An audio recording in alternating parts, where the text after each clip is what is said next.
அரேபிய நாடு. அங்கே ஒரு ஆட்சி தலைவர். அரேபிய நாட்டு ஆட்சி பொறுப்பை ஏற்றுக்கிட்டவர். அவர் ஆட்சி பொறுப்பை ஏற்றுக்கிட்ட பிறகு ஒரு நாள் ஒரு தெருவில் நடந்து போய்கிட்டு இருந்தார். அவர் தோளில் ஒரு பெரிய துணி மூட்டை, அதை சுமந்துக்கிட்டு கடத்தெருவை நோக்கி அவர் போய்கிட்டு இருக்கிறார். வழியில் அவரை சந்தித்தார் உமர். அவர் கேட்டார், கலீஃபா அவர்களே, எங்கே புறப்பட்டுட்டீங்க அப்படின்னு கேட்டார். கலீஃபான்னா ஆட்சி தலைவர்னு அர்த்தம்.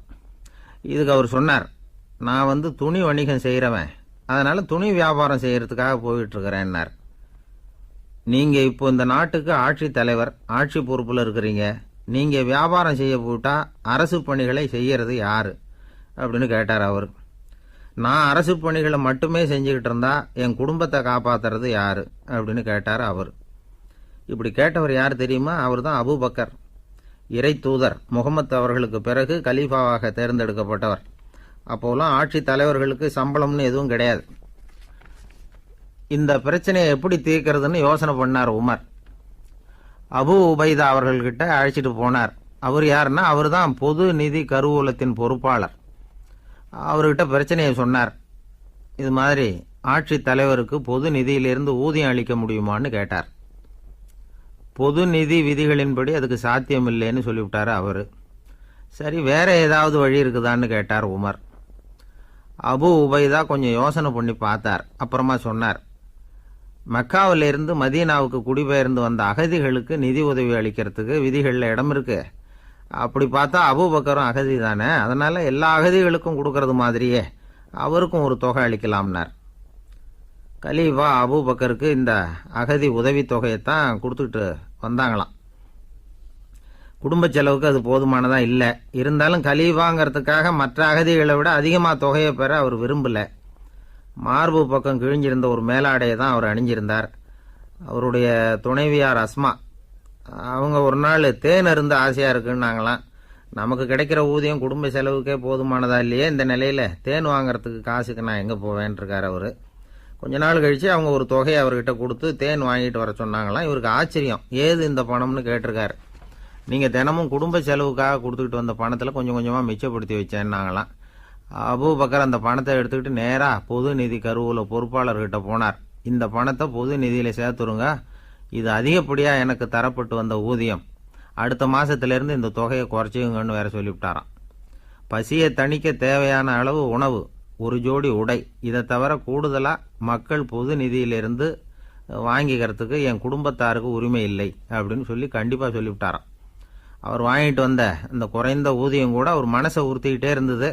கடைசி நேரம் அவர் தம்முடைய மகள் ஆயிஷா அவர்களை அழைச்சார். மகளே, இதுவரைக்கும் பொது நிதியிலிருந்து நான் வாங்கிட்டு வந்த தொகை என்னுடைய இதயத்தில் பாரமாக அழுத்திக்கிட்டு இருக்கு. என் தோட்டத்தை விற்று அதில் வர்ற பணத்திலிருந்து நான் இதுவரைக்கும் வாங்கிட்டு வந்த ஊதிய தொகையை கணக்கு போட்டு பொது நிதியில் சேர்த்துடு அப்படின்னாராம். பதவி ஏற்கிறதுக்கு முன்னாடி தன்கிட்ட இருந்ததை விட இப்போ கூடுதலாக என்ன சொத்து இருக்குன்னு பார்த்துருக்கார். ஒரு ஒட்டகம், ஒரு கோப்பை, ஒரு பணியாள். இதையும் அடுத்தபடியாக கலீஃபாவா வர்றவர்கிட்ட ஒப்படைச்சிருங்க அப்படின்னு விட்டாராம். அதே மாதிரி அடுத்து வந்த உமர்கிட்ட ஒப்படைச்சாங்க. அப்போ உமர் சொன்னாராம், அபூபக்கரே, இந்த முன்மாதிரியால் உங்களுக்கு பிறகு இந்த ஆட்சி பொறுப்பை ஏற்கிறவர்களை பெரும் நெருக்கடிக்கு ஆளாகி விட்டீங்க அப்படின்னு சொல்லி ரொம்ப கண் கலங்கினாராம். கடைசியாக அபூபக்கர் தன்னுடைய குடும்பத்தாருக்கு விட்டு சென்ற சொத்து ஒரு படுக்கை விரிப்பு, ஒரு போர்வை, அவ்வளவுதான். இது சிந்திக்க வேண்டிய ஒரு செய்தி. ஒரு ஊரில் ஒரு மன்னர் இருந்தாராம். அமைச்சர் அவர்கிட்ட சொன்னாராம், மன்னா, நம்ம ராஜ்யத்தில் இனிமே லஞ்ச ஊழலே இருக்காதுன்னாராம். ஆஹா, அப்படின்னா ஊழல் பேர் வழிகளையெல்லாம் நாடு கடத்தியாச்சா அப்படின்னு கேட்டிருக்காரு மன்னர். இதுக்கு அவர், அப்படி இல்லைங்க, இனிமே கொடுக்கறதுக்கு ஜனங்கள்கிட்ட பணமே இல்லை அப்படின்னு. இந்த உலகத்தில் எல்லாருக்கும் மகிழ்ச்சி தரக்கூடிய ஒரு பொருள் எது? இது ஒரு முக்கியமான கேள்வி. இந்த கேள்விக்கு பொருத்தமான ஒரு பதிலை உங்களால் சொல்ல முடியுமா? அதாவது கொஞ்சம் யோசித்து பார்த்தா பணம்னு சொல்லலாமா? இப்போ கையில் காசு இல்லாதவங்ககிட்ட ஒரு 10 ரூபாய் கொடுத்தா அது அவனுக்கு சந்தோஷத்தை கொடுக்கும். ஏற்கனவே வருமான வரி பிரச்சனையில் சிக்கி இருக்கிறவர்கிட்ட இன்னும் கொஞ்சம் பணம் இந்தாங்கன்னு சொல்லி கொடுத்தோம்னா அது அவருக்கு சங்கடத்தை தான் கொடுக்கும். அதனால் அந்த கேள்விக்கு பணங்கிறது பொருத்தமான பதிலாக இருக்க முடியாது. கேள்வி என்னன்னா, இந்த உலகத்தில் எல்லாருக்கும் மகிழ்ச்சி தரக்கூடிய ஒரு பொருள் எது? சரி, இனிப்புன்னு சொல்லலாமா? ஏன்னா எல்லாருக்கும் இனிக்க தானே செய்யும். அதுலேயும் ஒரு சிக்கல் இருக்குது. சக்கரை வியாதிக்காரங்களுக்கு அது என்ன சந்தோஷத்தையாக கொடுக்கும்? ஆக எல்லாருக்கும் வேறுபாடு எதுவும் இல்லாமல் மகிழ்ச்சியை கொடுக்கக்கூடியது வேறு ஏதோ ஒன்று இருக்குது. அது என்னன்னு கண்டுபிடிக்கணும். அதுதான் இன்றைக்கி தகவல். இப்போ அதை கண்டுபிடிக்கணும்னா இந்த கதையை கேட்கணும். அது என்ன கதைன்னா, ஒரு ஊரில் ஒரு ராஜா இருந்தார். அவருக்கும் இதே சந்தேகம் வந்துட்டுது. அதாவது எல்லாருக்கும் இன்பம் தரக்கூடிய பொருள் எது அப்படின்னு. இதுக்கு பதில் தெரிஞ்சுக்கிறதுக்கு ஆசைப்பட்டார். சரி, அதுக்கு என்ன செய்யலாம்னு யோசனை பண்ணார். நாட்டு மக்களுக்கு பகிரங்கமாக ஒரு அறிவிப்பு கொடுத்தார். நம்ம நாட்டு மக்கள் இன்பம் தரக்கூடிய பொருள் எதுன்னு நினைக்கிறாங்களோ அதை கொண்டுக்கிட்டு வந்து அரண்மனையில் உள்ள கண்காட்சி மண்டபத்தில் வைக்கலாம். அப்படி அவங்க வைக்கிற பொருள்களில் எது எல்லாருக்கும் இன்பம் தரக்கூடியதாக இருக்குமோ அதை வச்சவருக்கு 1000 பொற்காசுகள் பரிசு அப்படின்னு அறிவிப்பு கொடுத்துட்டார். ஜனங்கள் இந்த அறிவிப்பை கேட்டாங்க. அதுக்கப்புறம் சும்மா இருப்பாங்களா? 1000 பொற்காசுன்னா சும்மாவா? அவங்கவுங்க கையில் என்னென்ன கிடைச்சதோ அதையெல்லாம் கொண்டாந்து அரண்மனை காட்சி மண்டபத்தில் வச்சுட்டாங்க. அதுக்கப்புறமா ராஜா அங்கே வந்தார். ஒவ்வொன்றா பார்த்துக்கிட்டே வந்தார். முதல்ல ஒரு குயில் இருந்தது, இனிமையாக பாடக்கூடிய குயில். இந்த குயிலோட இன்னிசை எல்லாருக்கும் இன்பம் தரக்கூடியது தான். இருந்தாலும் காது கேட்காதவங்களுக்கு இந்த இசை எப்படி இன்பம் தர முடியும்? அதனால் இது சரியில்லைன்னு விட்டார். அடுத்தபடியாக போனார். அங்கே என்ன வச்சுருக்குறாங்கன்னு பார்த்தா ஒரு அழகான மயில் அங்கே தோகை விரித்து ஆடிக்கிட்டு இருக்குது. இந்த மயிலோட ஆட்டம் மனசுக்கு இன்பம் தரக்கூடியது தான். இருந்தாலும் பார்வை இல்லாதவங்க இந்த ஆட்டத்தை பார்த்து ரசிக்க முடியுமா? முடியாது. அதனால் இதுவும் சரியில்லை அப்படின்னு சொல்லிவிட்டார். அதுக்கு அடுத்தபடியாக போனார். பல வகையான இனிப்பு பண்டங்களை வச்சுருந்தாங்க. பார்த்தார், வயசானவங்களுக்கும் நோயாளிகளுக்கும் இது இன்பம் தராது, துன்பம் தான் கொடுக்கும் அப்படின்னார். இப்படி ஒவ்வொன்றா பார்த்துக்கிட்டே போகிறார். அழகான மலர்கள், கனிகள், ஓவியங்கள் எதுவுமே பொருத்தமாக தெரியல. சகல பேருக்கும் இன்பம் தரக்கூடிய வகையில் எதுவும் இல்லை. கடைசியாக வந்தார். அங்கே ஒரு களிமண் பொம்மை இருந்தது. அது என்ன பொம்மை தெரியுமா? பசியால் வாடி இருக்கிற ஒருத்தருக்கு ஒரு அம்மா இனிமையாக பேசிக்கிட்டு சோறு போடுறது மாதிரி அந்த பொம்மையை செஞ்சுருந்தாங்க. அதுக்கு கீழே அன்பு அப்படின்னு எழுதியிருந்துதான். ராஜா பளிச்சுன்னு ஒரு முடிவுக்கு வந்தார். அந்த பொம்மையை செஞ்ச சிற்பியை வரவழைச்சார், பரிசு கொடுத்தார். அன்பு ஒன்று தான் எல்லாருக்கும் இன்பம் அளிக்கக்கூடிய பொருள். காது கேட்காதவங்களும் அதை கேட்க முடியும், பார்வை இல்லாதவங்களும் அதை பார்க்க முடியும், குழந்தைகளும் அதை உணர முடியும் அப்படின்னு அதுக்கு விளக்கம் கொடுத்தார் அந்த மன்னர். இந்த உலகத்தில் எல்லாருக்கும் மகிழ்ச்சி தரக்கூடிய ஒரு பொருள் அன்பு தான். அதை புரிஞ்சுக்கிட்டு தான் சில கணவன்மார்கள் மனைவி பேரில் ரொம்ப அன்பை காட்டிக்கிறது வழக்கம். ஒரு வீட்டு வாசப்படி பக்கமாக மழைக்கு ஒதுங்கினார் ஒருத்தர். மழை தூரிக்கிட்டு இருந்தது, இருட்டு நேரம். அந்த வீட்டில் இருந்தவர், இன்றைக்கி ராத்திரி வேணும்னா இங்கேயே தங்கிட்டு காலையில் போங்க அப்படின்னார். உடனே இவர் சொன்னார், ரொம்ப நன்றிங்க, ஒரு 10 நிமிஷத்தில் இதை வந்துவிடுறேன் அப்படின்னு சொல்லிவிட்டு எங்கேயோ ஓடினார். 10 நிமிஷம் கழித்து திரும்பி வந்தார். ஆமாம், எங்கே போயிட்டு வந்தீங்கன்னு கேட்டார் வீட்டில் இருந்தவர். நேராக எங்கள் வீட்டுக்கு போய் மனைவிக்கிட்ட இன்றைக்கி ராத்திரி இங்கேயே தங்கிக்கிறேன்னு சொல்லிவிட்டு வந்துட்டேன் அப்படின்னார் அவர். அன்பில் இது ஒரு ரகம். ஆசைப்படுறதில் தப்பு இல்லை, ஆனால் அந்த ஆசை தேவைக்கு தகுந்த மாதிரி இருக்கணும். தேவைக்கு மீறிய ஆசைகள் இருக்குது பாருங்கள், அது தேவையில்லை. இந்த கருத்தை வலியுறுத்தது மாதிரி ஒரு கதை உண்டு. தேவேந்திரனுக்கு திடீர்னு வீடு கட்டணும்னு ஒரு ஆசை வந்துதான். வீடுன்னா நாம் கட்டுற மாதிரி இல்லை. தேவேந்திரன் வீடுன்னா சும்மாவா? ஒரு பிரம்மாண்டமான அரண்மனை கட்டணும். அது மாதிரி இந்த 3 லோகத்துலேயும் ஒரு அரண்மனை கிடையாது அப்படின்னு எல்லாரும் சொல்லணும். இது அவனோட ஆசை. உடனே தேவ தச்சரான விஸ்வகர்மாவை கூப்பிட்டான், உத்தரவு போட்டான். விஸ்வகர்மா தன்னுடைய உதவியாளர்களை எல்லாம் கூப்பிட்டு ஒன்றா சேர்த்துக்கிட்டார். படாத பாடுபட்டு ஒரு பெரிய அரண்மனையை கட்டி முடித்தார். கட்டி முடிக்க 1000 வருஷம் ஆச்சு. தேவேந்திரன் பார்க்குறான். அவனுக்கு திருப்தி ஏற்படலை. என்னுடைய அந்தஸ்துக்கு இது ரொம்ப சாதாரணமான கட்டிடம், இதை விட இன்னும் பெருசாக கட்டு அப்படின்னா. தேவ தச்சர் திணறி போயிட்டார். அவரால் அதுக்கு மேலே எதுவும் செய்ய முடியல. என்ன பண்ணுறதுன்னு யோசனை பண்ணார். நேராக நாரதர் காலில் போய் விழுந்தார். நீங்கள் தான் என்னை இந்த பிரச்சனையிலேருந்து காப்பாற்றணும்னார். நாரதர் யோசனை பண்ணார். சரி, கவலைப்படாதேன்னார். நேராக இந்திரன்கிட்ட போனார். இந்திரன் நாரதரை பார்த்த உடனே வாங்கன்னு கூட்டிகிட்டு போய் அரண்மனையை காட்டினான். இது மாதிரி ஒரு அரண்மனையை நீங்கள் வேறு எங்கேயாவது பார்த்துருக்குறீங்களா அப்படின்னு ரொம்ப பெருமையாக கேட்டான். நான் பார்த்ததில்லை, ஆனால் என்னை விட வயசில் மூத்தவர் மகரிஷி லோமேசர், அவர் ஒரு வேளை பார்த்துருக்கிறாரா என்னமோ அப்படின்னார். உடனே அவரை மனசில் நினச்சி தியானம் பண்ணினார். அடுத்த கணம் லோமேசர் அங்கே வந்தார். இடையில் ஒரு சின்ன துண்டு, கையில் ஒரு கமண்டலம், தலையில் ஒரு பாய், அவ்வளவுதான் அவர்கிட்ட இருந்தது. எதுக்காக தலையில் இந்த பாய் அப்படின்னு கேட்டான் இந்திரன். என்ன மாதிரி அற்ப ஆயுள் உள்ள ஒரு ஜீவன் தனியாக வீடு கட்டிக்கிட்டு திண்டாடணுமா? இந்த பாய் தான் ஒரு வீடு மாதிரி எனக்கு நிழல் கொடுக்குது அப்படின்னார் அவர். என்னது, உங்களுக்கு அவ்வளவு கொஞ்சமான ஆயுளா அப்படின்னு ஆச்சரியத்தோடு கேட்டான் இந்திரன். ஆமாம், இதை பாரு, என்னுடைய மார்பில் ஒரு பொற்காசு அளவுக்கு ரோமம் உதிர்ந்துட்டுது. எப்போ என் உடம்புல உள்ள எல்லா ரோமமும் உதிர்ந்துருமோ அப்போ என்னுடைய ஆயுள் முடியும் அப்படின்னார். எப்போ அந்த ரோமங்கள் பூரா உதிரும்னு கேட்டான் இவன். ஒரு பிரம்மா மறைஞ்சதும் ஒரு ரோமம் உதிரும். என் உடம்புல உள்ள ரோமங்களின் எண்ணிக்கை எவ்வளவோ அவ்வளவு பிரம்மாக்கள் தோன்றி அவங்க ஆயுள் முடியும் பொழுது என் உடம்புல உள்ள ரோமங்கள் பூரா உதிரும் அப்படின்னார். அப்படின்னா ஒரு பிரம்மாவோட ஆயுள் எவ்வளவு காலம்னு கேட்டான். ஒரு பிரம்மாவுக்கு 100 தேவ வருஷம். ஒவ்வொரு தேவ வருஷத்துக்கும் 365 தேவ நாள். ஒவ்வொரு தேவ நாள்லேயும் ஒன்றை மாதிரி 14 இந்திரர்கள் தோன்றி மறைகிறாங்க அப்படின்னு மகரிஷி லோமேசர் சொல்கிறார். இதை கேட்டதும் இந்திரன் ஆடி போயிட்டான். அவ்வளவு ஆயுள் உள்ள இவரே அற்ப ஆயுள்னு சொல்கிறார். நான் என்னுடைய ஆயுளை பெருசாக நினச்சிக்கிட்டு பிரம்மாண்டமான அரண்மனை கட்டணும்னு ஆசைப்படுறேனே அப்படின்னு நினச்சான். எனக்கு வீடு கட்டின வரைக்கும் போதும்னு விட்டான். அதனால் நாமெல்லாம் நம்முடைய தேவைக்கு தகுந்த மாதிரி ஆசைப்படுறது தான் நியாயம். ஆனால் அப்படியே நடந்துக்கிறோம். மனுஷன் கடவுளையே ஏமாற்றி காசு வாங்கிறதுக்குள்ள ஆசைப்படுறான். ஒருத்தன் கடவுளை நினச்சி தவம் இருந்தான். கடவுள் நேரில் வந்தார். தேவலோகத்தில் ரூபாய்க்கெல்லாம் என்ன மதிப்புன்னு கேட்டான். அங்கெல்லாம் ரூபாய்ங்கிறது உங்கள் பணத்தில் 1 கோடி ரூபாய்க்கு சமம். அதாவது தேவலோகத்தில் 1 ரூபான்னா இங்கே 1 கோடி ரூபா. அது மாதிரி எங்களுக்கு ஒரு நாளுங்கிறது உங்கள் கணக்கில் 1 கோடி வருஷத்துக்கு சமம் அப்படின்னார் கடவுள். அப்படின்னா எனக்கு நீங்கள் அதிகமாக எதுவும் தர வேணாம், உங்கள் கணக்குப்படி ஒரே 1 ரூபா கொடுங்க, அது போதும்னா இவன் ரொம்ப சாமர்த்தியமாக. கடவுள் யோசனை பண்ணார். அது ஒன்றும் கஷ்டம் இல்லை, 1 ரூபா தானே கேட்குற, கொடுத்துட்றேன். ஆனால் இப்போ வரும்பொழுது நான் எடுத்துக்கிட்டு வரல, எங்கள் கணக்குப்படியே 1 நாள் பொறுத்துக்க பணத்தோடு வந்துடுறேன் அப்படின்னு சொல்லிவிட்டு பறந்து போயிட்டார். ஒரு நாள் ஒரு தகப்பனார் தன்னுடைய பிள்ளையை அழைச்சிட்டு வந்தார். சார், இவன் சரியாக படிக்க மாட்டேங்கிறான், பெரியவங்களை மதிக்க மாட்டேங்கிறான், நீங்கள் கொஞ்ச நாள் இவனுக்கு குருவாக இருந்து நல்ல விஷயங்களை சொல்லி கொடுத்தா தேவையில்லைன்னார். பெரியவங்களையே மதிக்காதவன் எப்படி என்ன மதிக்க போகிறான் அப்படிங்கிறது நமக்கு யோசனை வரும் இல்லையா? வேணாங்க, என்னை விட்டுருங்க அப்படின்னோம். அவர் விட மாட்டேன்னு விட்டார். இல்லைன்னா அவரே சிஷ்யன் ஆகிடுவார் போல இருந்தது. சரி, வேறு வழி இல்லாமல் அந்த பையனையே என்னுடைய சீடனை ஏற்றுக்கிட்டு உபதேசமெல்லாம் பண்ண ஆரம்பித்தோம். அதாவது குரு பக்தின்னா அது எப்படி இருக்கணுங்கிறத பற்றி சொல்லி கொடுத்தோம் அவனுக்கு.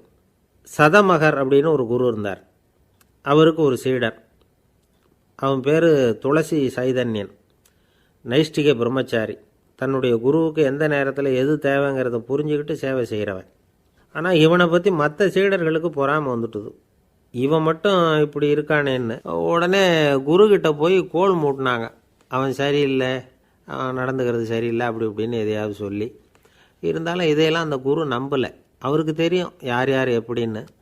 துளசி சைதன்யன் பெருமையை மற்ற சீடர்களுக்கு உணர்த்தணும் அப்படின்னு நினைச்சார். அதுக்கு ஒரு வழி பண்ணார். ஒரு நாள் சீடர்களை எல்லாம் கூப்பிட்டுக்கிட்டு ஒரு காட்டு வழியாக போய்கிட்டு இருந்தார். அங்கே ஒரு பெரிய மலை அருவி கொட்டிக்கிட்டு இருந்தது. குரு சீடர்கள் பக்கம் திரும்பினார். இந்த மலையின் மேலே இருந்து அந்த படுபாதாளத்தில் குதிக்கிறதுக்கு உங்களில் யார் தயார் அப்படின்னு கேட்டார். ஒரு சீடனும் ஆய திறக்கலை, ஒதுங்கி நின்றுக்கிட்டாங்க. பின்னாடி மூட்டை முடிச்சோடு வந்துக்கிட்டு இருந்தான் துளசி சைதன்யன். அவனை பார்த்தார். தப்பாருப்பா, நீ மேலே இருந்து அந்த அருவியில் குதி அப்படின்னார். அப்படியே செய்கிறேன் சுவாமின்னா ஓடி போய் பொத்துன்னு குதிச்சுட்டான். அடுத்த கணமே குருநாதர் தன்னுடைய யோக சக்தியால் பறந்து போய் அவன் கீழே விழுந்துடாமல் தாங்கி பிடிச்சி கொண்டுகிட்டு வந்துட்டார். மற்ற சீடர்களுக்கெல்லாம் ஒரு மாதிரி ஆயிட்டுது. அடுத்தபடியாக என்ன பண்ணலாம்னு யோசித்தாங்க இவனை மாட்டி விடுறதுக்கு. ஒரு நாள் வெத்தலை அடிக்கிற ஒரு சின்ன உரலையும் உலக்கையையும் எடுத்து ஒளிய வச்சுட்டாங்க. சதமகர் சன்னியாசி இல்லை, அவர் வெத்தலை போடுவார். பல்லு சரியில்லை, அதனால் இடித்து தான் வெத்தலையை போடணும். திடீர்னு வெத்தலை பாக்கு கேட்டார். வழக்கமாக உரலில் இடித்து தர்றது தான் துளசியின் பழக்கம். உரலை தேடினா கிடைக்கல, என்ன பண்ணுறது? குரு கேட்டுவிட்டாரே, குரு சேவை தானே முக்கியம். என்ன பண்ணால் வெத்தலை பாக்க தன்னுடைய வாயில் போட்டு முன்னும் அதை எடுத்து அவர்கிட்ட கொடுத்துட்டான். குரு எதையோ படிச்சுக்கிட்டே அதை வாங்கி வாயில் போட்டுக்கிட்டார். துளசி இன்னைக்கு தாம்பூலம் நல்லா இடிக்கப்பட்டிருக்கு, ருசியாக வேற இருக்குது, அதை இடித்த பாத்திரத்தை என் கண்ணால் பார்க்கணும்னு ஆசையாக இருக்குன்னு விட்டார். அதை மட்டும் அனுப்பி போய் நீ வர வேண்டான்னு வேற சொல்லிவிட்டார். இதை கேட்டதும் துளசி தவிச்சு போயிட்டான். இவன் போகாமல் எப்படி வாயை மட்டும் அனுப்பி வைக்க முடியும்? இவன் தவிக்கிறத பார்த்ததும் மற்ற சீடர்களுக்கெல்லாம் மனசுக்குள்ளே ரொம்ப சந்தோஷம். துளசி கொஞ்சமும் யோசிக்கலை. வாழை எடுத்தான், தன்னுடைய தலையவே அப்படியே அறுத்து வெட்டி எடுத்தான். இன்னொரு சீடங்கிட்ட கொடுத்துட்டான், எடுத்துகிட்டு போன்னு சொல்லி. கொண்டுட்டு போய் குரு முன்னாடி வைக்கிறாங்க. அந்த தலையில் வாய் திறந்துருக்கு, வெத்தலை போட்டு முன்னு இருந்தது, தெரிஞ்சு போச்சு, சிவப்பாக இருந்தது. அவனுடைய குரு பக்தியை இப்போ எல்லாரும் ஒத்துக்கிட்டாங்க. அதுக்கப்புறம் குரு சதமகர் தன்னுடைய அற்புத திறமையினால் அந்த தலையை மறுபடியும் ஒட்ட வச்சுட்டார். துளசிக்கு உயிர் வந்துட்டுது. இப்படி ஒரு பெரிய கதை உண்டு. அதாவது துளசி சைதன்யன் அவனுடைய குரு பக்தி எப்படி அப்படின்னு கேட்டோம். ரொம்ப அபாரம் அப்படின்னு அந்த பையன் அடக்கமாக, சும்மா விளையாட்டுக்காக தான் அப்படி அவங்ககிட்ட கேட்டோம். ஏன்பா உன்னுடைய குரு பக்தியை என்கிட்ட காட்டுறதுக்கு உன்னோட கழுத்தை நீயே அறுக்கணும்னு நான் சொன்னால் அதை நீ செய்வியா அப்படின்னு கேட்டோம். என்னுடைய கழுத்தை நானே அறுக்க வேண்டிய அவசியம் இல்லை சார் அப்படின்னா அவன். ஏண்டான்னு, அதே காரியத்தை தான் இனிமேல் நீங்கள் தினமும் செய்ய போகிறீங்களே சார் அப்படிங்கிறான். ஒருத்தர் ரொம்பவும் மகிழ்ச்சியாக வந்துக்கிட்டு இருந்தார். என்ன விஷயம்னு விசாரித்தேன். நான் தோற்று போயிட்டேன், அதுதான் மனசுக்கு மகிழ்ச்சியாக இருக்குது அப்படின்னார். எனக்கு இது ரொம்ப ஆச்சரியமாக போச்சு. இந்த உலகத்தில் தோற்று போகிறவங்க யாரும் மகிழ்ச்சியாக இருக்கிறதில்ல. அப்படி இருக்கிறப்ப இவர் இப்படி சொல்கிறாரே, எங்கே தோற்று போனீங்கன்னு கேட்டேன். அதுக்கப்புறம் தான் அவர் விவரமாக சொன்னார். என்னோட 5 வயசு குழந்தையோடு நான் விளையாடிக்கிட்டு இருந்தேன். அந்த விளையாட்டில் என் குழந்தை ஜெயிச்சு விட்டுது, நான் தோற்று போயிட்டேன் அப்படின்னார் ரொம்ப உற்சாகமாக. நான் யோசித்து பார்த்தேன். அதாவது நாம் சின்ன குழந்தையாக இருக்கிறப்போ எந்த விளையாட்டில் கலந்துக்கிட்டாலும் அதில் நாம் தான் ஜெயிக்கணும்னு ஒரு வெறி நமக்குள்ளே இருக்கும். நம்மளை எதிர்த்து விளையாடுறவர் நல்லவரா கெட்டவரா, பெரியவரா சின்னவரா அப்படிங்கிறதெல்லாம் முக்கியம் கிடையாது. அவர் தோற்று போகணும், நாம் ஜெயிக்கணும், அதுதான் முக்கியம். எதிரியை சந்தோஷப்படுத்த விளையாடுகிற கலை அப்போ நமக்கு தெரியறதில்ல. வாழ்க்கையில் ஒரு பக்குவம் வந்ததுக்கு அப்புறம் வெற்றி பெறணுங்கிற மன அழுத்தம் போயிடுது. போட்டியில் ஜெயிக்கணுங்கிறத விட குழந்தையை சந்தோஷப்படுத்தணுங்கிறது முக்கியமாக போச்சு. ஜெயிக்கணுங்கிற வெறி ஓடி போட்டுது. ஒரு குழந்தையாக இருந்தப்போ நம்ம வளர்ச்சிக்கு உதவிய வெறி பெரியவனானதுக்கு பிறகு நமக்கு எதிரியாக மாறுது. அதை சரியான சமயத்தில் நாம் புரிஞ்சுக்கிட்டோம்னா போதும், நாம் பொழைச்சிக்கலாம். ஒவ்வொரு மனுஷனுமே வாழ்க்கையோட அடுத்த கட்ட வளர்ச்சியில் அடி எடுத்து வைக்கிற நேரத்தில் தன்கிட்ட இருந்து ஏதோ ஒரு குணத்தை அல்லது தன் குணம் இருந்த ஏதோ ஒரு உறவை நாம் இழக்கத்தான் வேண்டியிருக்குது. ஒரு கட்டம் வரைக்கும் உதவியாக இருந்த குணம் அடுத்த கட்டத்துக்கு தடையாக கூட மாறிடலாம். இந்த பரிமாண மாற்றத்துக்கு உள்ளாகிற ஒவ்வொருத்தரும் பிரத்யட்சமாக இதை உணர்றாங்க. ஆனால் பல பேர் எப்படின்னா பழசை திறந்துவிட்டு புதிய கொள்கைகளை உருவாக்கிக்கிறதுக்கு இஷ்டம் இல்லாமல் இருந்துடுறாங்க, அல்லது அப்படி செய்ய முடியாமல் தவிக்கிறாங்க. இதையெல்லாம் மீறி அந்த பழசை திறந்துட்டா அதை இழந்ததால் உண்டாகிற மன அழுத்தம் சில காலத்துக்கு வருத்திக்கிட்டு தான் இருக்கும், வேறு வழி இல்லை. ஆரோக்கியமான ஒரு முன்னேற்றத்துக்காக அந்த மன அழுத்தத்தை தாங்கிக்கத்தான் வேணும் அப்படிங்கிறாரு அந்த உலக புகழ்பெற்ற மேதை ஒருத்தர், இந்த ஸ்காட் பெக் அப்படிங்கிறவர். பிறந்த நாள் முதல் இதுதான் சரி அப்படின்னு கற்பிக்கப்பட்டு வந்த ஒவ்வொரு தத்துவத்தையும் தங்களுடைய வளர்ச்சிக்கு தகுந்த மாதிரி மாற்றி அர்த்தப்படுத்தி கொள்ள முடியாமல் வாழ்க்கை சூழலில் அப்படியே அரைப்பட்டு தூளாகிறவர்கள் தான் ரொம்ப தவிக்கிறாங்களாம். இதுதான் அவருடைய கருத்து. பெரும்பாலும் மனிதர்களுடைய நடுத்தர வயசில், அதாவது 30 தாண்டுகிற சமயத்தில் தான் இந்த தவிப்பு உண்டாகுதான். இதை தான் மேற்கத்திய நாடுகளில் அடிக்கடி மிட் லைஃப் கிரைசிஸ் அப்படின்னு சொல்கிறாங்க. அப்பப்போ பழசையெல்லாம் தொலைச்சி விட்டு புதுசாக பிறக்கிறதுக்கு கற்றுக்கணும். ஒவ்வொரு நிமிஷத்தையும் அந்த நிமிஷத்துக்கு ஏற்ற சித்தாந்தம் கொண்டவர்களாக சந்திப்போம் அப்படிங்கிறார் அந்த உளவியல் நிபுணர். இப்படி பழகிக்கிட்டால் வாழ்க்கை இன்பமயம், இல்லைன்னா தவிப்பு மயம்தான். பழசை தொலைக்க முடியாதவர்களில் எத்தனையோ பேர் உண்டு, எத்தனையோ ரகம் உண்டு. அதில் வேடிக்கையான நண்பர்களும் உண்டு. ஒருத்தர் நண்பர் வீட்டுக்கு போனார். அவர் ஏதோ இனிப்பு பலகாரம் கொடுத்து சாப்பிட சொல்லியிருக்கிறாங்க அவங்க வீட்டில். இவர் சாப்பிட்டு பார்த்துட்டு சொன்னாராம், சார் 6 மாதத்துக்கு முன்னாடி ஒரு தடவை இங்கே வந்தேன், அப்போது ஒரு இனிப்பு பலகாரம் கொடுத்தீங்க, அது இதை விட நல்லா இருந்தது சார் அப்படின்னாராம். அப்போ செஞ்ச அதே இனிப்பு பலகாரம் தான் சார் இதுவும் அப்படின்னாராம் அவர். இயேசுநாதர்கிட்ட ஒருத்தர் கேட்டாராம், இயேசுவே என்னை எவ்வளவு நேசிக்கிறீர்கள் அப்படின்னு. அவர் தன்னுடைய 2 கைகளையும் அகல விரித்து இவ்வளவு என்று சொல்லி சிலுவையில் உயிர் நீத்தார் அப்படின்னு சொல்லுவாங்க. அதாவது அந்த நேசிப்புக்கு எல்லை கிடையாது, அதே போல் மன்னிப்புக்கும் எல்லை கிடையாது. இது இயேசுநாதர் சொல்லி கொடுத்த ஒரு பாடம். இயேசுனுடைய சீடர்களில் ஒருத்தன் பீட்டர், அவன் ஒரு நாள் இயேசுநாதர்கிட்ட கேட்டிருக்கான், இயேசுவே, நான் என்னுடைய தம்பிக்கிட்ட அடிக்கடி சண்டை போட்டுக்கிட்டு இருக்கிறேன், என்னுடைய சகோதரன் கூட. அவனை நான் எத்தனை தடவை மன்னிக்கிறது? ஏற்கனவே 7 தடவை அவனை மன்னிச்சுட்டேன் அப்படின்னு சொல்லியிருக்கிறான். அப்போது இயேசு சொன்னாராம், மன்னிக்கிறதுக்கு எத்தனை தடவைங்கிற கணக்கெல்லாம் கிடையாது. எத்தனை தடவை உன்னுடைய சகோதரன் உன்னை கோபப்படுத்துகிறானோ அத்தனை தடவை நீ மன்னிக்கிறதுக்கும் தயாராக இருக்கணும், அதுதான் அப்படின்னு சொன்னாராம். அப்போ இவனுக்கு ஒன்றும் புரியல, இது என்ன அவன் தப்பு பண்ணிக்கிட்டே இருப்பான், நாம் மன்னிச்சுக்கிட்டே இருக்கிறதா அப்படிங்கிறது மாதிரி குழப்பமாக இருந்திருக்கிறான். அப்போது இயேசுநாதர் தன்னுடைய சீடன் பீட்டர்கிட்ட ஒரு கதை சொன்னாராம். அந்த கதை இன்றைக்கு நாம் எல்லாரும் சிந்தித்து பார்க்க வேண்டிய ஒரு கதை. அதாவது மன்னிப்பை விரும்புகிறவர்கள் மன்னிக்கவும் தயாராக இருக்க வேண்டும் அப்படிங்கிறது தான் அந்த கதையினுடைய தத்துவம். அந்த இயேசுநாதர் சொன்ன கதை என்னென்னா, ஒரு மன்னர் இருந்தார். அவர் ஒரு நாள் அரண்மனையில் உட்காந்து கணக்கு வழக்குகள்லாம் பார்த்துக்கிட்டு இருந்தார். நம்ம அரண்மனையிலேருந்து யார் யார் அரசாங்க கடன் வாங்கியிருக்கிறாங்க, யார் யார் திருப்பி செலுத்தியிருக்கிறாங்க அப்படிங்கிற விவரத்தையெல்லாம் பார்த்துக்கிட்டு இருந்தார். அப்போ தான் புரிஞ்சுது, அந்த அரண்மனையில் வேலை செய்கிற ஒருத்தனே அரசாங்க கடன் வாங்கியிருக்கிறான். எவ்வளவு? 10,000 பொற்காசுகள் வாங்கியிருக்கான் கடன். இந்த 10,000 பொற்காசுகளை திருப்பி செலுத்தலை அரசாங்கத்துக்கு. இது மன்னர் கவனத்துக்கு வந்தது. உடனே நம்ம அரண்மனையில் இருக்கிறவனே அரசு கடன் வாங்கி திருப்பி செலுத்தாமல் இருக்கான், அவனை கூப்பிட்டு வாங்கன்னு சொல்லி கூப்பிட்டுட்டு வந்தாங்களாம். விசாரிச்சிருக்கிறாங்க, என்னப்பா நீ எவ்வளோ ஒன்று? ஆமாங்க, 10,000 பொற்காசுகள் வாங்கியிருக்கிறேன், இன்னும் திருப்பி கட்டலைன்றிருக்கான். உடனே அவர் மன்னர் சொல்லியிருக்கிறார், நம்ம சட்டத்திட்டப்படி நீ உடனே பணத்தை திருப்பி கட்டிடு.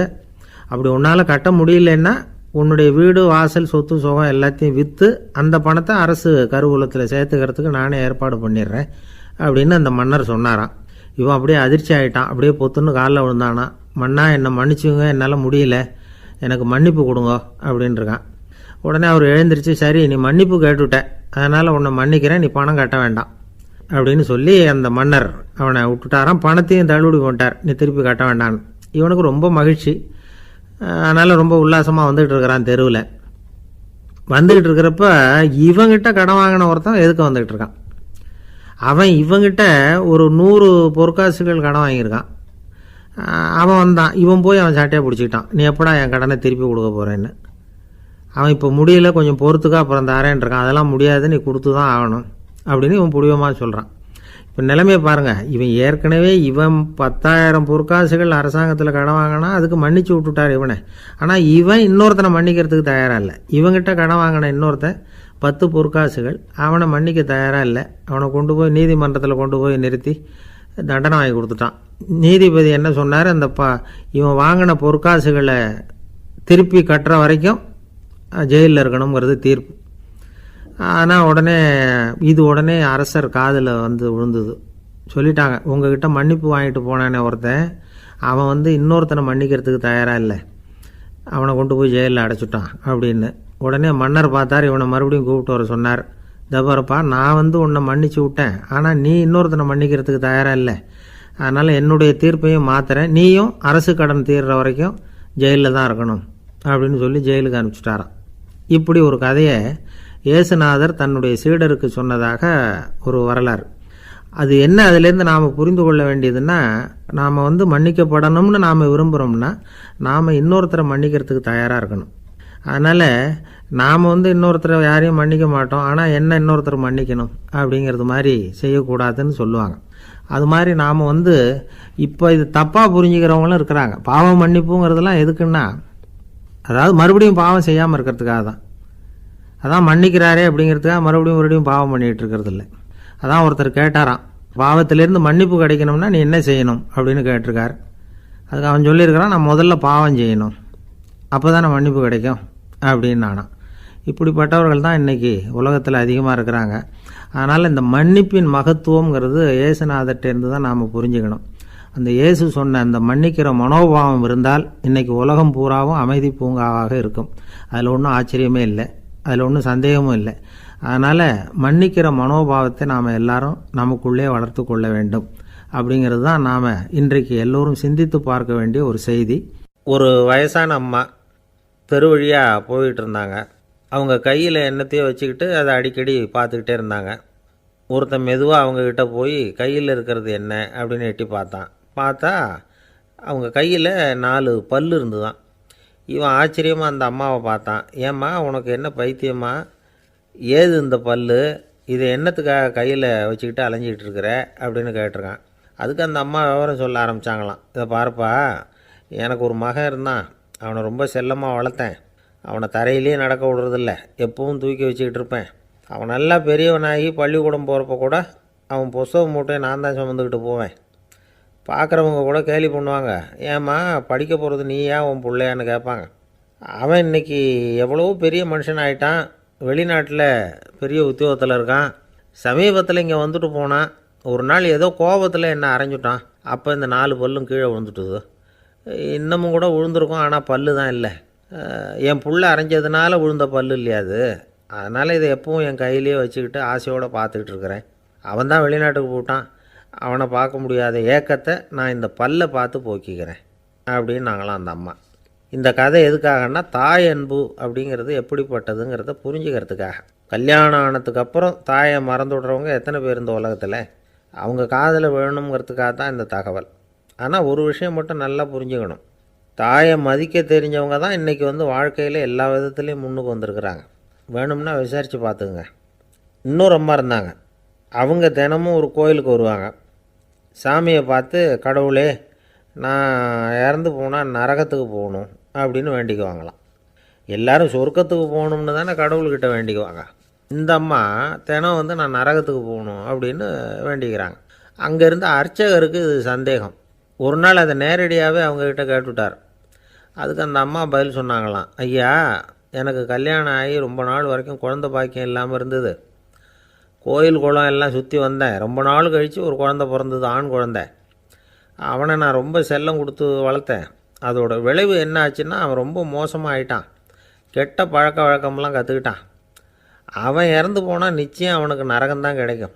அந்த அளவுக்கு கெட்டவன் அவன். அப்படிப்பட்ட காரியங்கள்லாம் பண்ணிகிட்ருக்கான், எனக்கு தெரியும். இவனுக்காக நரகத்தில் கூட யாரும் தயவு காட்ட மாட்டாங்க, தாட்சண்யம் காட்ட மாட்டாங்க. அதனால் இவனுக்கு முந்தி நான் இறந்து நரகத்துக்கு போயிட்டா அங்கே இவனை கவனிச்சிக்கலாமே, இவனுக்கு பணிவிடை செய்யலாமேன்னு பார்க்குறேன் அப்படின்னு நாங்களாம். அதனால தான் நான் நரகத்துக்கு போகணும்னு தினம் ஆண்டவனை வேண்டிகிட்டு இருக்கிறேன் அப்படின்னு கண்கலங்கி அந்த அம்மா சொன்னாங்களாம். அதுதான் தாய் உள்ளம்ங்கிறது. தாயின் பெருமையை சரியாக உணர்ந்துட்டா அவங்களுக்கு எப்பவும் எந்த கஷ்டமும் வராது. இது ஏதோ உபதேசத்துக்காக சொல்கிற வார்த்தை இல்லை, உண்மையான வார்த்தை. இந்த விவரத்தையெல்லாம் நண்பர் ஒருத்தர்கிட்ட சொல்லிகிட்டு இருந்தேன். அவர் கொஞ்ச நாள் கழித்து என்னை தேடி வந்தார். அவர் கையிலேயும் 4 பல்லு வச்சுருந்தார். என்னங்க ஆச்சு, ஏதுங்க இந்த பல்லு அப்படின்னு விசாரித்தோம். உங்கள் உபதேசத்தை கேட்டுவிட்டு இந்த உலகத்தில் எல்லாரையும் தாயாக நினைக்க ஆரம்பிச்சிட்டேன். ஒரு அம்மாவை கடத்தரில் பார்த்து தாயேன்னு கூப்பிட்டேன். அவங்க உடனே பலார்னு என்னை அரைஞ்சிட்டாங்க, பல்லு விழுந்துட்டுது. அதை தான் பொறுக்கி எடுத்துக்கிட்டு நேராக உங்களை தேடி வந்துக்கிட்டு இருக்கிறேன்னார். தாயேன்னு தானே கூப்பிட்டீங்க, அதுக்கே அரைஞ்சாங்க அப்படின்னு கேட்டோம். நான் தாயேன்னு கூப்பிட்டது அவங்க காதில் நாயேன்னு விழுந்துட்டு தான்.